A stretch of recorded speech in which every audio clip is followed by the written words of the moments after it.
Pollen Express 24 into 7. Today I, Yashika Srivastav, am here to host the visionary leader and an entrepreneur, Steve Jobs. Hello sir, have a seat. Hello. Sir, it's a pleasure to have such a prominent personality on a show. So the youth wants to know what made you till here and what were the setbacks you faced during your journey. Regarding that, I have a few questions that we all wish you to answer. My very first question to you is, what was the best decision you think you have ever made? Probably drop out from my college. A dropout? How a dropout can be someone's best decision? Well, it all started before my birth. My mother was an unwed and ungraduate woman, so she wanted me to be adopted. After my birth and adoption, she found that neither my mother graduated from college nor my father ever graduated from high school. She relented me to do some work for months, but then later agreed to the condition that I would go to college. This was the start of my life. Then why did you decide to take a drop? A naive choice of college, almost as expensive as Stanford, and all my working class parents' money was spent on my college tuition, and they couldn't see how it would help me out in the future. So I decided to drop out. That sounds really stressing. Was it that scary or stressful at the time? It was pretty scary at that time, but looking back, it was one of the best decisions I ever made. How you managed after that? What made you begin with? Well, immediately after dropping out, I could begin dropping the classes which didn't interest me and start taking up the ones that actually did.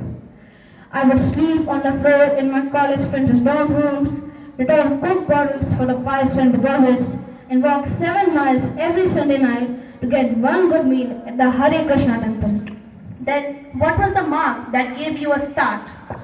I started learning calligraphy. That was fascinating, but it had no potential in the real world. Learning calligraphy. So is that the reason that lies Mac to be the first computer with a beautiful typography? Of course, it was impossible to connect the dots looking forwards, but it was very, very clear looking backwards. What was the next success to come? And which success actually arose your next downfall? At the age of 20, I started with Apple in my parents' backyard. By 30, I grew to $2 billion and 3,000 employees.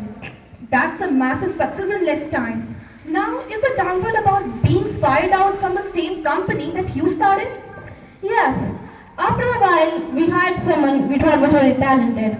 But about a year later, our ideas started to diverge. The board of directors sided with him, and this was the start of the fall. That sounds really hypothetical. How a person can be fired out from the same company that he started? Well, this was really a public failure. How you dealt with that? I wanted to run away from the valley, but I still loved what I did. I think this was the most creative period in my life. Why do you mark it as the most creative period of your life? During this period, I started with the companies Next and Pixar.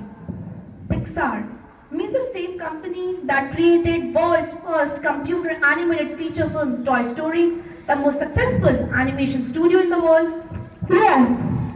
I think sometimes life is going to hit you in the head with a brick. The only thing you can do is be prepared.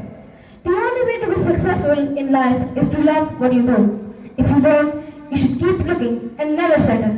Mr. Steve, your perspective of joining the backward dots, the perseverance you kept during your fall, and the stubborn faith you had for the work you love to do is truly remarkable. Thank you for joining us at Pollen Express 24 into 7 and encouraging the youth to tangle with their hardships and goals.